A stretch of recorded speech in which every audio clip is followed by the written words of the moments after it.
Welcome to the Gritty Podcast. I'm Brian Call. It is July. It's like here. Hunting season is just around the corner. We got July, and some of us, our hunts start in August, mid-August, some more like September. But hunting season is upon us. There's still time, though, for you to get into shape and be prepared physically for your hunt, because most of our hunts for us blue-collar guys happen on land that is and in conditions that don't really have all the odds stacked in our favor. And your fitness is going to make a big difference on whether you're successful or not. So at this late stage in the game, this is what I recommend that you do to get in shape. One is, don't go too hard. Don't try to get in shape overnight. Don't try to gain a whole bunch of gains really quickly because, oh, it's here, it's time, and now you're just going to kill yourself. It's almost always a mistake. Huge mistake. So it's not that hard, actually, to work your way up slowly. You have enough time. You have the whole month of July. You got a couple weeks in August to get in pretty good shape. 6 weeks of consistency with a slow rise in output will get you in a good place. If you go too hard and you get too sore and you get too tired and you quit or you hurt yourself, you just lose all the progress you're trying to make. So what I would do if I were you is I would start out just with a little bit of walking, and maybe even with a 10-pound backpack, just a really light load, and just walk for 1 mile. On the next day, walk for 1 mile. The next day, walk for 1 mile. The next day, walk for 1 mile. Like, this isn't you like trying to like get there fast. And I think a lot of people try to do too much too fast. And it's really, I think, one of the reasons I've been able to stay injury-free and healthy throughout my life is I'm very patient with my gains. Maybe too patient, but guess what? I think I'm better off not getting hurt and going slower than the guy that gets hurt and now has to wear a cast or get a surgery. Okay. Give the body time. One mile a day for 5 days when you haven't done anything is quite a bit. Just walk it. And under load, that's good. Maybe add a little more weight if you want to, but keep it down to just 1 mile and stretch and roll. When I say that, use a foam roller, roll out your calves and your quads, get a Theragun, massage things, drink lots of water, and get plenty of sleep. And the next week, it's similar. Now you're going to walk 1.5 miles, like Monday, Wednesday, Tuesday, Thursday, Friday, whatever. Again, you're going to just barely incrementally lift that, maybe stick with 15 pounds. It's not going to take a lot of your time. It's like 20 minutes, maybe less. And you're keeping that little bit of exercise daily, but the volume's super low and not too difficult. And then the third week, now you're gonna try to go for 2 miles every day and keep that weight low, still around 15 pounds, 20 pounds. Then on the fourth week, okay, this is after you have a 3-week base that's been really gradual. On the fourth week, now you can you can jump up. And this is how I approach things. Now I'm like, okay, I got a good base. There's a few weeks of foundation built nice and slow without a lot of volume and demand. Now I'm going to add 50 pounds. I'm going to carry a 50-pound pack, and I'm going to go 2 miles every day. Now I'm going to really add the weight on. 2 miles isn't much. Do a mile and a half, and walk. We're not talking climbing hills or anything else. Just walk under load. And once you do that for a couple more weeks, now you're into week 7 or actually 3, 4, 5. Yeah, you're getting into week 6. That's probably the week just before you go hunting and you're going to peak. That's where you could say, okay, I'm going to try to do 5 miles on Monday. And then I'm going to go back to just 1 mile on Tuesday. And then I'm going to do like 3 miles on Wednesday and then 1 mile. And then on Friday, I'm going to go back to 5 or 6 miles under load. Okay. This is a process I use for getting back into shape most of my life. especially in the last decade, where I really, really promote a very minimal work effort for 2 to 3 weeks before I start stacking and putting a real demand on my body. And even then, once I go up that next tier of difficulty, I will stick to that load for a couple of weeks as well. And it's not until I have 6 to 8 weeks of really kind of minimal effort that I have a foundation then where I start attacking my fitness. And I just think a lot of people go straight into the hardcore right away. They just could jump right into some programming at a gym right away. Now, for me, I have a pretty good level of fitness to begin with. So I'm not starting at such an extreme. I'm not starting at just 1 mile a day. For me, if I've been gone for quite a while, what I do is I'll run 3 miles, 2 to 3 miles each day. I'll row 1,000 meters and do 50 burpees. I'll do Monday, Wednesday, Friday. I'll go do body weight exercises like I'll do, 100 push-ups, maybe in sets of 20, maybe in sets of 25.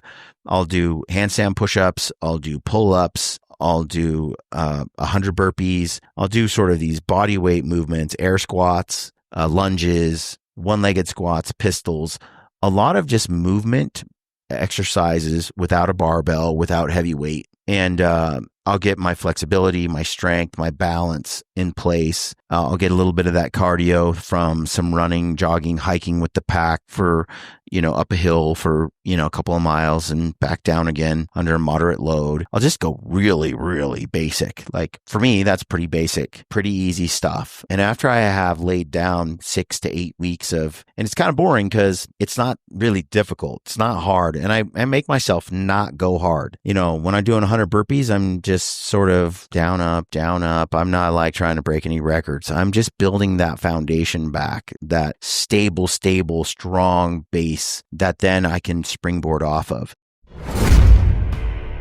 All right, folks, we got a new discount code for you for a product you can try if you want to. It's Black Flag's Revenge.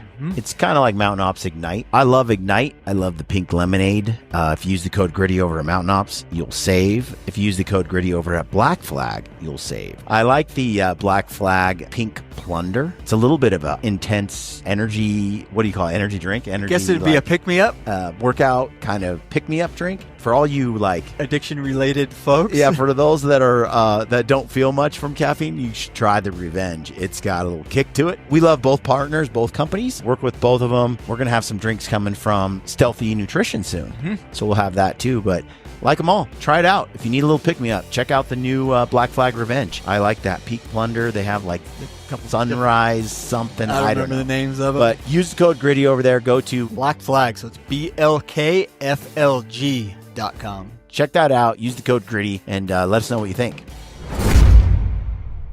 So that on-ramp program for me for fitness is something that, like I said, I just take a long time to do. I'll stay with the same workout 4 or 5 days in a row at that moderate. Maybe it's run 3 miles and do 50 burpees. Okay. I'll just repeat that day after day after day after day after day after day after day. I'll do that for 2 or 3 weeks in a row. That's it. It doesn't even take me that long. Run a little bit, come back, burpees done. It's not very glamorous. What that does though is it gives me a pretty good foundation. And certain movements I really believe in. Burpees, it's like a full body movement, kind of strength, kipping, the whole thing. Pull-ups, it's just there's nothing that gets those muscles in the same way as a pull-up does. Handstand push-up, I'm using my core, I'm using my shoulders. A basic push-up, air squats, lunges, one-legged squats, pistols. Those things are all mobility and strength and balance movements that are sort of gymnastic-y a little bit. But once I have those movements really dialed in, and I've been doing that stuff on a consistent basis, cardio's okay because, doing 100 burpees gets your heart rate up. Going for a short run or rucking with a little bit of weight, all of that stuff is fairly foundational and basic and boring. But once I've done that for a month or 2 months, then I can like really make jumps in my fitness. The next following couple of months, I can go really hard and get a lot of gains. But when I don't on-ramp like that, real slow and be patient, I get spots that get sore, or I pull a hamstring, or I hurt my Achilles, or my calf muscle balls up, or I have these issues that creep up. And then those things put me back in this recovery phase where I have to now take it easy and be really blah, blah, blah, wait 3 weeks for that to go away. And inevitably what it does is it causes me to get less gains than if I had just been more patient in the first place. And when you go slow, the other thing too, when you go slow like that to on-ramp your fitness after you've had some time off, you're not so tired that you can't get your work done. Like, you have goals. Maybe you work in an office, maybe you work construction. Either way,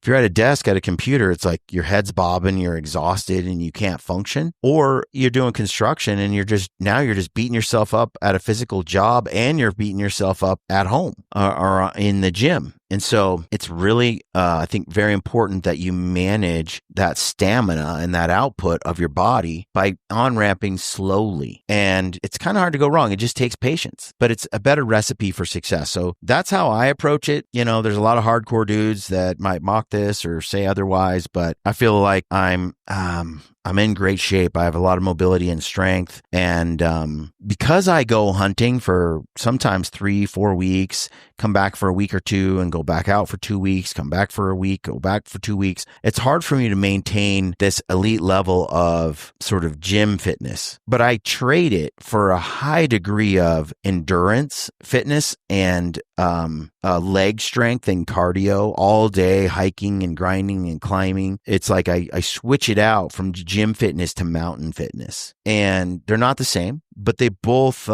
they complement each other. And when I come back, I still on-ramp the same way, especially for upper body, because upper body's been very dormant on these hunts for the most part. And my whole reason for the gym fitness in my philosophy is really to build strength to prevent injury. I'm not getting any younger. I want to be able to pull my bow back. I want my shoulders strong. I want my arms, forearms, everything. I want mobility. I don't want any tendon or other issues on the leg stuff. All that hiking is great. All that conditioning and that mountain fitness is great. But there's still something, you know, there's this saying like, you need strength before you can build strength endurance. And I think it's vitally important with the way I like to hunt, backpacking in, that I have a pack on that I'm really indulging in strength endurance. That means I have the muscle and the ability to do let's say a 2.5, like you could do, I like a 2 times my body weight squat, but at least 1.5 times body weight squat. And when you can go full depth under that load, let's say you weigh 200 pounds and you squat 300 pounds. It's pretty good. That's good. I'd rather it be 350, but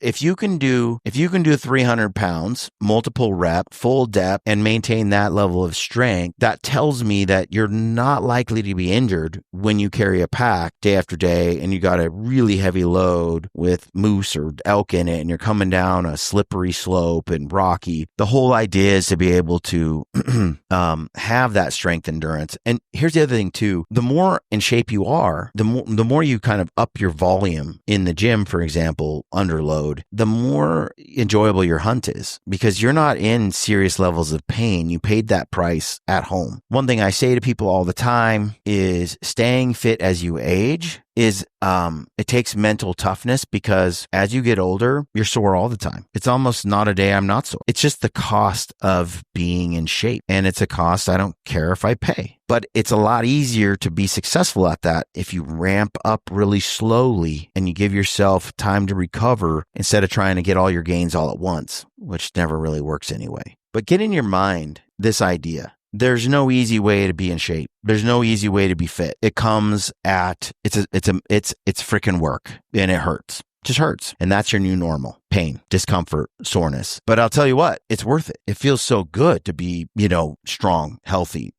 What rich guy wouldn't give away all their money in the world to be 20 again? And it's worth it. It's worth the sacrifice. And there are other things. I think we talked about exercise here on this show, on this episode, but diet plays a huge role. Get off the sugar, get it out of your life, get off the seed oils, get those out of your life. Eat beef. eat game meat, eat animal fat, eat butter and eggs, get off the carbs, eat some fruit, stay away from the vegetables. Kind of gritty in a nutshell. And that sort of animal-based diet I've been doing for more than a year and a half. My recovery is so swift, and the inflammation, I just don't have much anymore. My mind is sharper than it's been in years. I sleep really well. I feel like I tapped into the fountain of youth a little bit with how I eat now. So consider that if you really want to push yourself to the next level as well. And I've talked about the carnivore stuff on earlier episodes. Go back and check those out. But anyway, I hope you found this useful. I hope you're out there getting ready for your hunts this season. And if you got questions, let me know in the comment section below. Any podcast topics, any more detail you want me to dive into, hit me up down there for ideas. I'll read the comments, and I try to get back to